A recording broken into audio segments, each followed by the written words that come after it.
Olá pessoal, vamos conversar um pouco sobre músculos do quadril, né? A região do quadril é a região por onde há a transmissão do peso de todo o tronco para os membros inferiores. Então, óbvio, a musculatura do quadril vai ser uma musculatura que vai ter que lidar com uma força muito grande, um peso muito grande, quando ela desejar movimentar o membro inferior. Então são músculos potentes e são músculos bastante importantes que a gente vai tentar mostrar aqui nessa aula.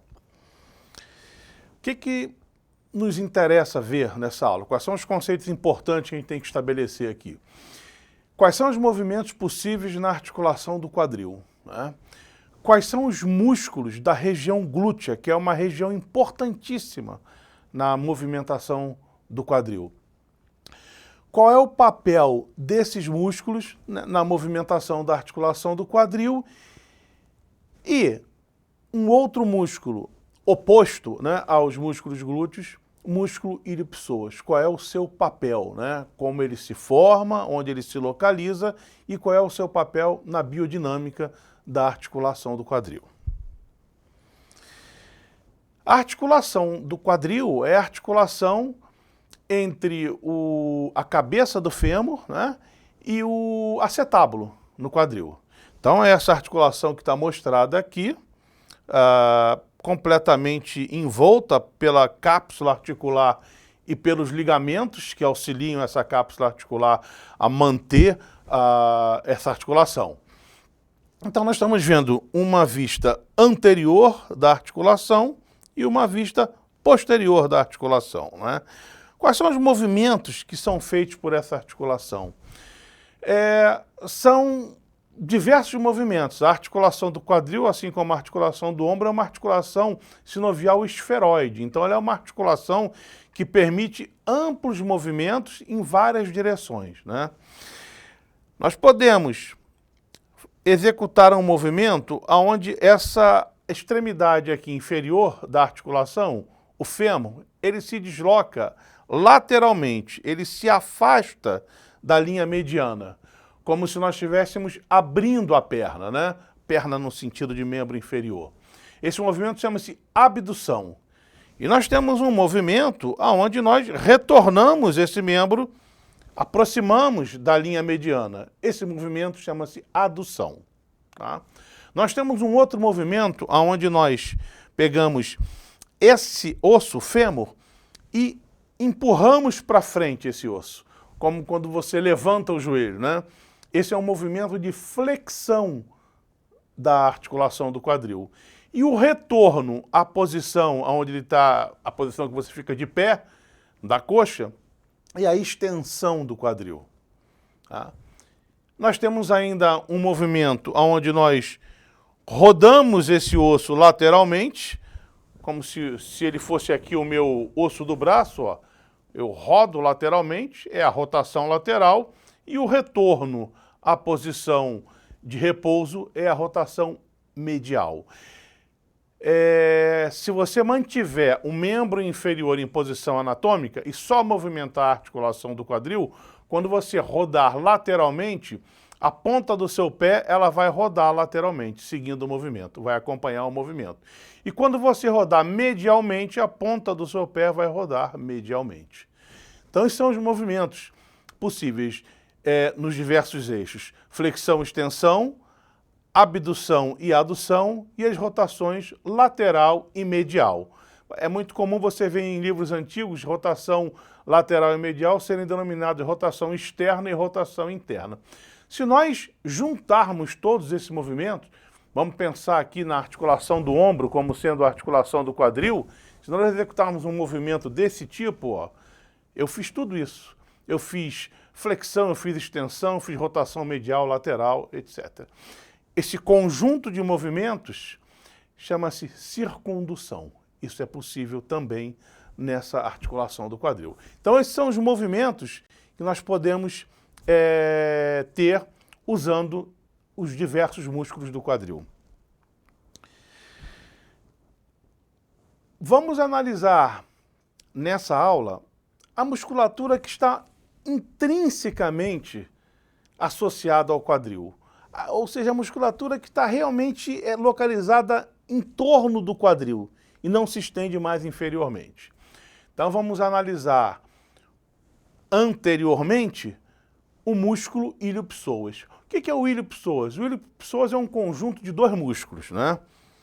O músculo psoas, que é esse aqui, ó, que se estende desde aqui da última vértebra torácica e as 4 primeiras lombares, ó, em direção inferior aqui ao fêmur. Reparem que no outro lado aqui eu tenho uma pequena fita em cima do psoas, né, que é o psoas menor. Então o grande é o psoas maior e o pequenininho é o psoas menor. O psoas menor é uma fita muscular em cima do psoas maior. Do ponto de vista de biomecânica, ele é completamente desprezível, né? O psoas maior, ele desce inferiormente, né? E vai se encontrar com um músculo que está alojado aqui na fossa ilíaca, preso à fossa ilíaca. A origem dele é a fossa ilíaca. É o músculo ilíaco. Esse conjunto se associa aqui, ó, inferiormente, passa aqui, ó, posteriormente ao ligamento inguinal, entre o ligamento inguinal e a ossatura do quadril, na chamada lacuna dos músculos, e alcança o membro inferior. Vejam aqui, ó, a parte livre do membro inferior, unidos os dois tendões. Então, formando aqui já de fato o ilho-psoas, que é quem vai agir do ponto de vista mecânico. Essa união dos dois aqui forma um tendão único que passa aqui, ó, contorna o colo aqui do fêmur e vai lá posteriormente ao fêmur se inserir no trocânter menor. Essa musculatura, quando se contrai, o que vai acontecer? Ela vai puxar o fêmur, né? Como ela está localizada aqui, se inserindo atrás dele e partiu de uma posição mais anterior, ela vai puxar para frente e para cima. Quando você puxa para frente e para cima, ó, você tem essa posição aqui sendo assumida pela coxa. É a chamada flexão da coxa. Então, o ilho-psoas é o principal flexor da coxa, né? A ausência de função do ilho-psoas vai determinar uma dificuldade muito grande da flexão da coxa. E se você raciocinar de uma forma inversa, né? Nós estamos raciocinando aqui, mantendo a parte superior como um ponto fixo e a parte inferior como um ponto móvel. Mas se você mantém o psoas, a coxa, sem movimento, e o ilho-psoas é contraído, o que ele vai fazer? Ele vai puxar anteriormente a pelve e o restante do tronco. Ou seja, ele vai fazer um movimento de uma pessoa deitada à elevação do tronco. Quando você tem uma deficiência de função do ilho-psoas, a pessoa não consegue se levantar o tronco de uma cama, a não ser que ela auxilie com as mãos. A não ser que ela pegue as mãos e apoie na cama para poder levar o tronco. Então, essa é uma das formas de você observar essa ausência de função do ilho-psoas. Então, o ilho-psoas é uma musculatura importantíssima, né? Existem situações onde você pode haver um quadro inflamatório, inflamatório do psoas, é a chamada psoite, né? A psoite, aqui uma figura mostrando uma psoite bastante exuberante, olha aqui, ó, o abscesso dentro do psoas, olha o tamanho do psoas daqui do lado direito em relação ao psoas aqui do lado esquerdo, né? Esse caso é uma psoite secundária, um paciente com síndrome da imunodeficiência adquirida que acabou desenvolvendo um processo infeccioso. A psoite pode ser secundária ou primária. E é uma situação que vai requerer um diagnóstico diferencial com diversas outras patologias, inclusive uma patologia simples e comum, que é o apendicite, né? Então, é um quadro que tem que estar na nossa cabeça, que pode existir, porque ele é um quadro bastante importante. Se essa musculatura do ilho-psoas, que passa pela frente da articulação, puxa a coxa para frente, nós temos uma musculatura importantíssima que passa por trás da articulação e que vai puxar a coxa para trás, né? A movimentação da coxa para frente é a flexão, a movimentação da coxa para trás, como está aqui demonstrado, ó, é a extensão da coxa, que pode se limitar a retornar a coxa para a posição a posição anatômica, como está mostrado aqui embaixo, ó, na figura de baixo, ou pode continuar essa excursão posterior e aumentar essa extensão. Alguns chamam isso de hiperextensão. Não importa o nome, mas é o movimento da coxa se deslocando para trás. Uma musculatura, para fazer isso, ela tem que estar passando por trás da articulação, como é o caso desse importante e potente músculo que é o glúteo máximo, né? O glúteo máximo preso aqui, ó, a superfície lateral do sacro e a face glútea, né, do osso ilíaco, do osso do quadril, ele vai se dirigir inferiormente, né, e vai se inserir na tuberosidade glútea no fêmur e aqui no trato iliotibial, um espessamento da face lata lateral na coxa. E quando ele se contrair, ele vai puxar a coxa para trás. Ele vai ser um potente extensor da coxa. Além disso, como ele tem esse trajeto, ó, de medial para lateral, ele também vai puxar a coxa, vai rodar a coxa em direção medial, né? Desculpa, em direção lateral. Ele vai torcer a coxa, puxando essa parte lateral para dentro, quer dizer, ele vai estar rodando a coxa nessa direção aqui, ó, a chamada rotação lateral. Então, o glúteo máximo, tanto ele faz a extensão de forma mais potente, quanto ele também faz a rotação lateral da coxa. Esse é o glúteo máximo. Tá? Se nós observarmos essa vista posterior aqui, ó, onde o glúteo máximo se destaca aqui, se nós andarmos, caminharmos lateralmente, nós vamos observar ele terminando aqui e aqui um outro músculo, ó, que passa parcialmente por baixo dele e continua se estendendo lateralmente aqui na pelve. Esse músculo é o glúteo médio. Ele vai ter uma origem na face glútea, aqui no osso do quadril, e vai se inserir no trocânter maior, ó, cuja projeção nós estamos observando aqui. Então veja, esse músculo, ele desce lateralmente. Se ele desce lateralmente, o que vai acontecer? Ele vai descer lateralmente a pelve e vai se prender no fêmur, lateralmente. Quando ele se contrair, ele vai puxar o fêmur para o lado. Ele vai fazer, se o fêmur fosse aqui o braço, o deslocamento lateral do fêmur, a chamada abdução do fêmur, né? Quando você mantém um dos seus membros inferiores no solo e desloca lateralmente o membro contralateral. Isso é a abdução da coxa. Tá? Bem próximo aqui a ele, ó, mais superficialmente, está vendo aqui, ó, nós temos um pequeno músculo, bem menos importante que ele, que é o músculo tensor da face lata. O músculo tensor da face lata, como o nome indica, ele vai se inserir nessa face aqui, ó, uma face que tem aqui, que é também uma extensão. A face lata, ela contorna, né, ali a região femoral. Então, na parte lateral dela, esse músculo vai estar inserido e vai tensionar essa face lata. Quando ele faz isso, obviamente que ele também puxa lateralmente o membro, então ele é também um abdutor da coxa. Os músculos laterais do quadril são abdutores da coxa. Se nós cortamos agora o músculo glúteo máximo, olha aqui o glúteo máximo cortado, olha o ventre desse músculo como é um ventre carnoso e poderoso, né? Lateralmente a ele, então, nós vamos ver o músculo aqui, ó, o glúteo médio também foi cortado, estão vendo? E inferiormente a ele aparece o glúteo mínimo. Então nós temos um glúteo máximo, lateralmente um glúteo médio e lateral e mais profundamente um glúteo mínimo. Tá?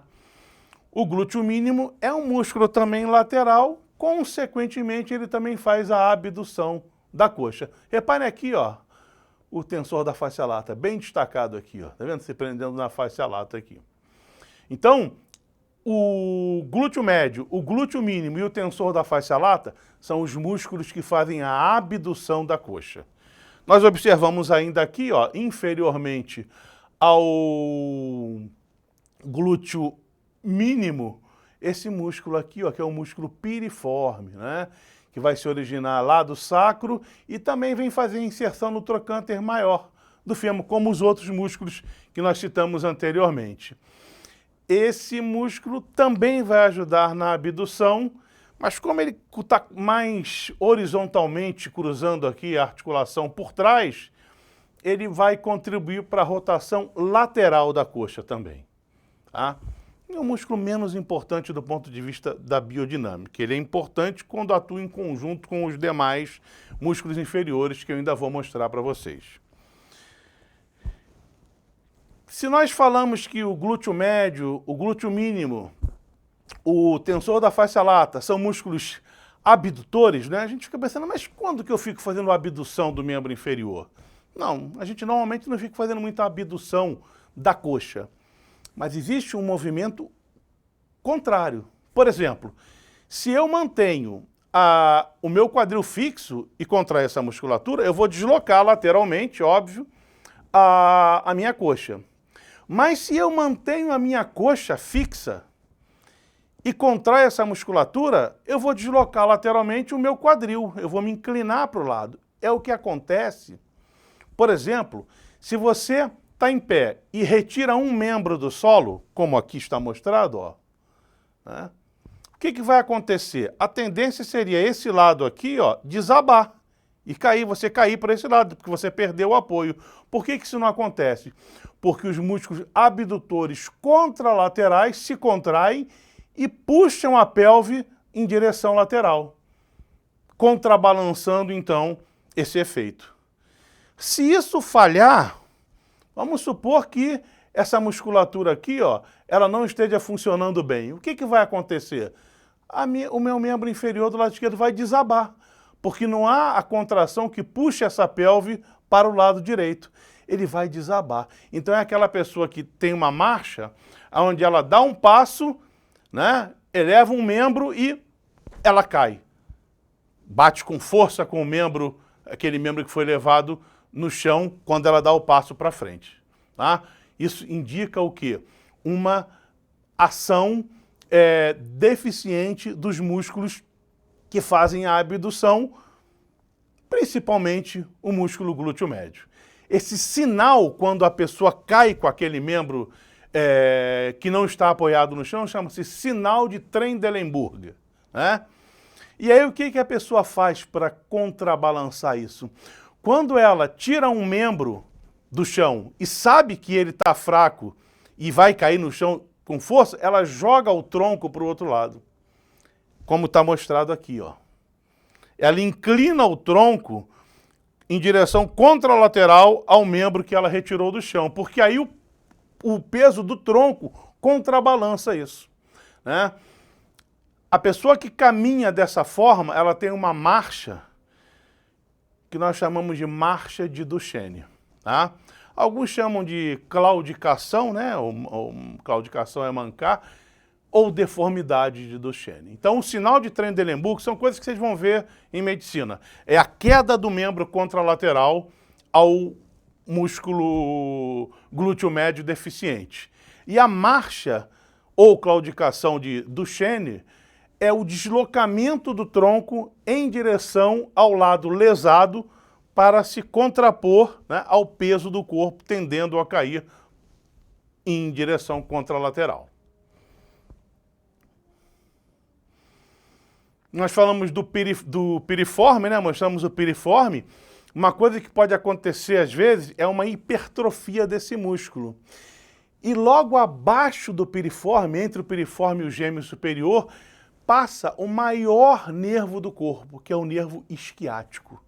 Então, uma hipertrofia do piriforme pode causar uma compressão no nervo isquiático e você desenvolver uma reação desse nervo, né? Onde ele vai se espessar e vai se tornar inflamatório. Com isso, você vai ter uma sintomatologia geralmente dolorosa no membro inferior, né? Com exceção da parte anterior da coxa. Então, vejam aqui, ó. Olhem esse piriforme aqui, ó, do lado direito e compare com esse piriforme aqui do lado esquerdo. Esse aqui está bastante hipertrofiado, né? E aí, olha, o nervo isquiático, que não está aparecendo aqui, ó, bem, ele aqui ele já aparece bem, porque ele já tem um espessamento reacional. Então a hipertrofia do piriforme é algo que existe. É um quadro que existe de fato, né? E ele pode causar alterações bastante desagradáveis, dolorosas, em membro inferior. O restante dos músculos dessa região são os músculos obturador interno, os gêmeos superior e inferior e o quadrado femoral. Então tá aqui, ó, tá vendo? Ó, o gêmeo superior e gêmeo inferior. E aqui entre eles, ó, normalmente a gente vê mais é o tendão do obturador interno. E abaixo deles, ó, o quadrado femoral. São músculos que, em conjunto e auxiliados pelo piriforme, promovem a rotação lateral da coxa, né? Então eles rodam a coxa lateralmente, eles viram o joelho para fora. São músculos bastante importantes, né? São músculos em algumas atividades, por exemplo, os bailarinos que fazem muito rotação, né? O que eles chamam de andeor, por exemplo, eles rodam lateralmente essa articulação, a coxa, né? E a articulação do quadril, eles podem apresentar, às vezes, encurtamento dessa musculatura. E esse encurtamento pode evoluir para uma patologia dolorosa quando eles fazem o movimento oposto, que é a rotação medial.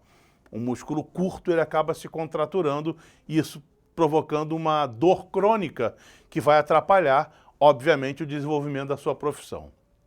Tá? Então, esses são os músculos. Só lembrando, ó, aqui está o piriforme e aqui está o gêmeo superior. O isquiático ele sai aqui, ó, entre eles dois. Ok? Bom, em relação aos músculos do quadril, né, nós procuramos mostrar para vocês os músculos flexores, os músculos extensores e os músculos abdutores. Os músculos que fazem a adução, eles são músculos que têm uma localização bem evidente na coxa. Então nós geralmente estudamos esses músculos quando estudamos a região da coxa. Então é isso que nós queríamos falar para vocês nesse momento.